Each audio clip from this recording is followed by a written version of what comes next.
Time and Stress Management, presented by Westchester University in Philadelphia.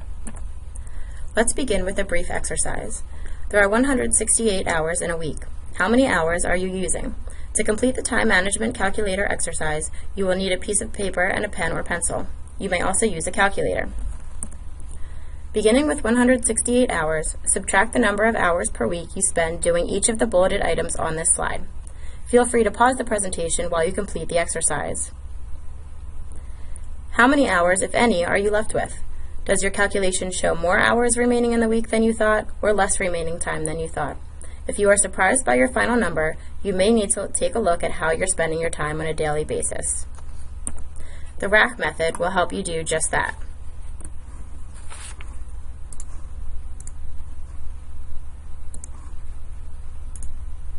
Are you constantly finding yourself behind at work or school?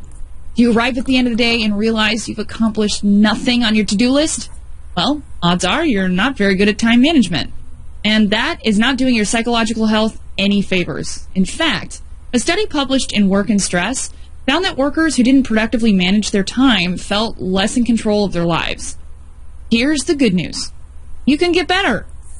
Paying attention to how you spend your time will help you manage it more effectively. And we're going to help you learn how to do just that. Today on Wellcast, we're going to get you in control of your day with our rack method. Recording, analyzing, and changing. 3 easy steps to great time management. Pause and print a copy of our handy Wellcast day planner. Finish printing? Let's dive in. Step 1. Recording. When you wake up tomorrow, note the time in your day planner. As the day progresses, write down everything that you do. Yes, we mean everything. The 10 minutes you spent getting dressed, the half day of productive work, the hours you spent between social networking sites, we mean it all. Keep this up from the time you wake up until you go to sleep. Step 2. Analyzing. At the end of the day, go through the schedule and highlight any chunks of time that you don't feel were used productively. Pick out your 5 biggest time wasters in your day. Be honest with yourself. You spent a half an hour by the coffee machine talking to your coworker. You spent an hour on Facebook, and you stared into space for 20 minutes. Come on, you get the picture. Especially focus on the time wasters at work. Why? A study published by the British Medical Journal says that workplace stress is minimized by effective time management. It also says that workplace stress bleeds over into home life and undermines a relaxed life at home. Here's the ugly part. Add up all the time you wasted. How much productive time did you blow on activities that got you no results? Step 3, changing. Now it's time to come up with a way to get that time back.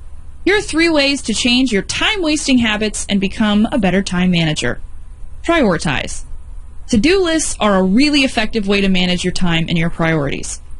Limit the number of tasks you have on this list to 5 and assign rankings to them in order of importance. Declutter.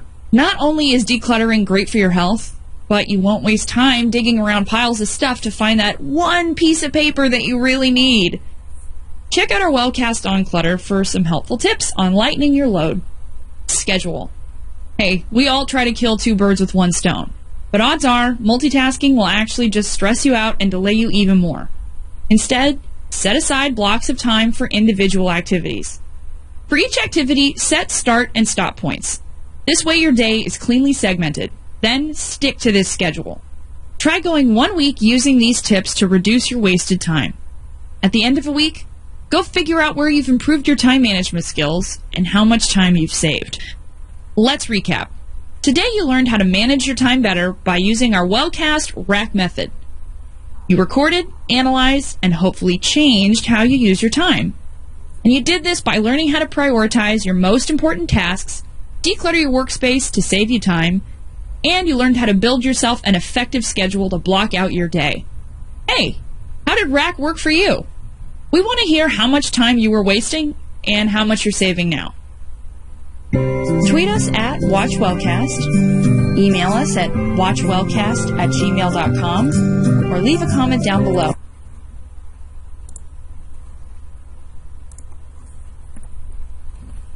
The daily planner referred to in the video would look something like this.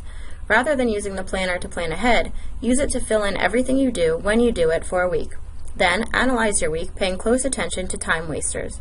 You may also notice that you have many small gaps of time. In this case, adjusting your schedule a bit may help you find larger, more usable chunks of time. Another way to analyze your daily time usage is the time wheel. The time wheel is split into 24 sections, one for each hour of the day, and you can develop your own key utilizing the categories that make the most sense for you. Time management tips. Know your priorities, and we'll talk more about prioritizing in a bit. Work time. Approximately how much time will it take to complete the task? Be healthy. Staying healthy will help keep you energized and better able to overcome obstacles. Build in flexibility. Let the little things add up. Rather than taking a couple of minutes here or there to complete small tasks, block off a larger chunk of time and get them all done at once. Know when it's survival time. While we spend a lot of time trying to balance our lives, sometimes we need to plan for an imbalance. Certain times of the semester will be busier than others. Plan ahead for this. Know when it's celebration time. There's nothing wrong with taking time to enjoy and celebrate your accomplishments. And compromise. You may need to choose quality over quantity or vice versa, depending on the tasks. Optimum study method. This is all about knowing yourself and how you study best. Do you prefer to work early in the morning or late at night? Do you prefer to work on one assignment exclusively or several at the same time? If you have kids, is it best for you to work at night after they're in bed or while they're doing their homework? Do you need complete silence to concentrate, or do you prefer background noise? Combining life and study. While we sometimes need to plan for an imbalance, most of the time we need to find ways to balance the various aspects of our lives. Try to avoid disruption of existing commitments. In other words, don't rearrange your entire life if you don't need to. Study at a regular time. Plan ahead for your peak study periods, those times when you have a big exam coming up or a project due. Establish a semester-long timetable. Looking at the big picture will help you plan ahead. Don't leave things until the last minute. Make sure your family and friends know why school is important to you and make them feel included in the experience. And don't rely on spontaneity. Plan ahead and find shortcuts. Multitask when possible, and ask for help, delegate, and remember that it's okay to say no sometimes. Planners are very useful tools for time management. In order to use them effectively, first put in all regularly scheduled appointments. Then add other things that need to be done at a certain time but aren't set in stone. Next, add other tasks that must be completed during the week, and add in some recovery, relaxation, and social time. Yes, those are important too. Finally, fill in any gaps. The ability to prioritize is critical to effective time management and minimizing stress. There are many ways to prioritize, one of which is the ABC method. Create 3 lists. The A list includes tasks that are urgent. The B list includes tasks that must be done but are not so time sensitive. And the C list includes tasks you'd like to get done but are not critical. You can also prioritize in terms of impact versus effort. High impact, low effort tasks would be quick wins, whereas high impact, high effort tasks are your major projects. Another way to prioritize is by looking at urgency versus importance. Tasks that are urgent and important, quadrant 1, would be the highest priority, while tasks that are not urgent and not important, quadrant 4, would generally be considered time wasters.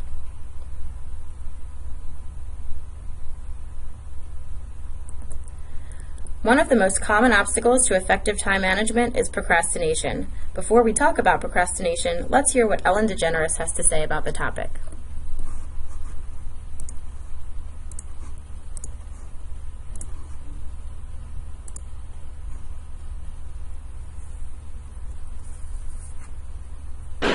I have a problem with procrastination, and I'm supposed to start the show, and I'm not. So this procrastination thing, whenever there's something I'm supposed to do, I'll do anything other than the one thing that I'm supposed to do, and then I feel bad about myself, and then I get depressed, and then I really don't get anything done because I'm depressed.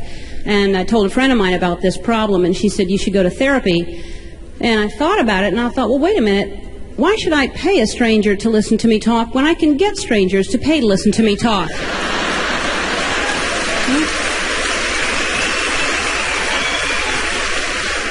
So that's when I came up with the idea of touring, and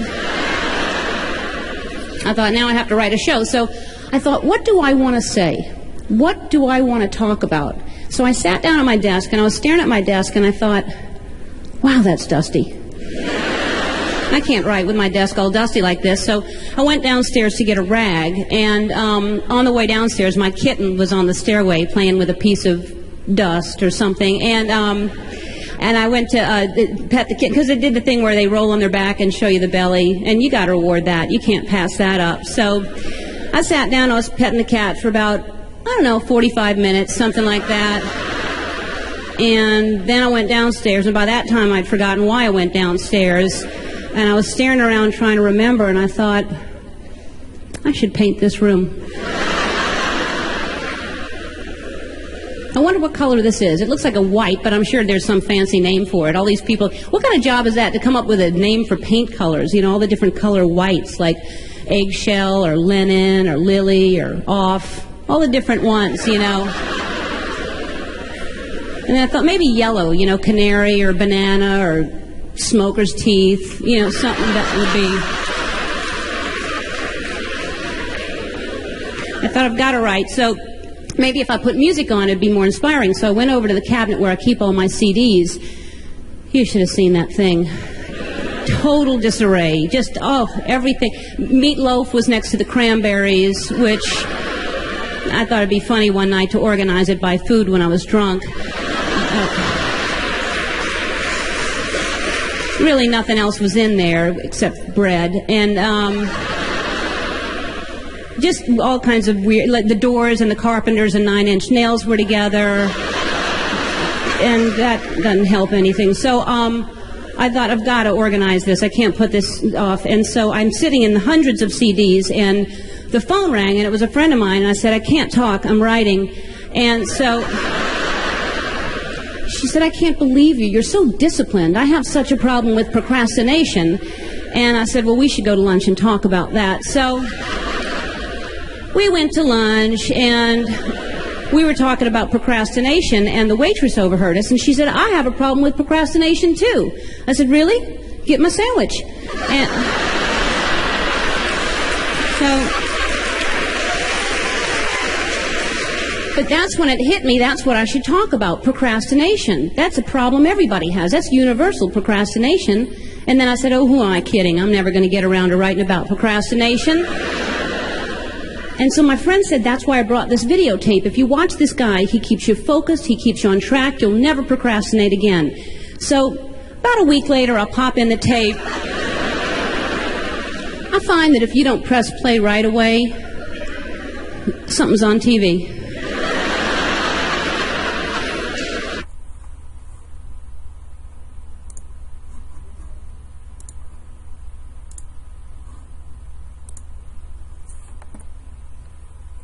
There are many reasons that we procrastinate. Lacking the knowledge or skills to complete a task may lead to procrastination. We may also put off difficult or time-consuming tasks. Fear of the unknown and evaluation anxiety, the fear that we won't complete the task well enough, are also causes of procrastination. Acceptance of another's goals. If the task is related to someone else's goals rather than our own, we lack investment in the task and may be more likely to put it off. Ambiguity, again, being unclear on the task or how to complete it, may also lead to procrastination. So how do we overcome procrastination? One way is to break down tasks into smaller, more manageable pieces. Use the 5-minute plan. Tell yourself you are only going to work on the task for 5 minutes. Once you get going, you will likely find that you continue well past the 5-minute mark. Advertise your plans to accomplish something. Tell your friends or post it on social media so you remain accountable. Modify your environment to increase efficiency. Plan and prioritize, and reward yourself. Or you might try the Pomodoro method. Decide on a task to be done. Set a timer for 25 minutes. Work on the task until the timer rings. Take a brief 3 to 5 minute break. After 4 cycles, begin taking longer breaks of 15 to 30 minutes. Another way to avoid procrastination is by goal setting. By reviewing your goals and keeping your eye on the prize, you will see the importance of what you are doing. Try to create goals that are specific, measurable, attainable, relevant, and time-bound, or SMART goals. When setting goals, you should not only determine the goals themselves, but also the steps needed to achieve those goals, any potential obstacles, as well as helpful resources or sources of support, and what the outcome will look like. How will you know when you've achieved your goal? If you like using technology, there are many helpful apps and websites to help you manage your time and get organized. Try using Google Calendar or the calendar on your smartphone.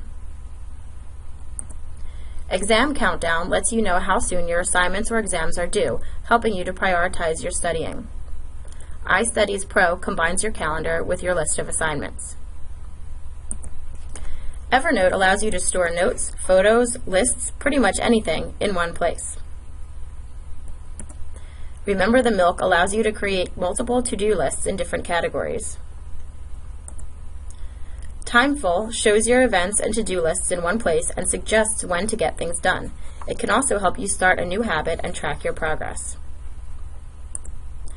One of the best reasons to improve your time management is to avoid stress. However, no matter how well you manage your time, you will inevitably feel some stress from time to time. So let's talk about how to recognize and manage stress. Stress can manifest in physical signs such as increased heart rate, difficulty sleeping, and headaches. Behavioral signs such as irritability, losing patience, and increased conflict with family and friends, and cognitive signs such as difficulty concentrating, forgetfulness, and excessive worrying.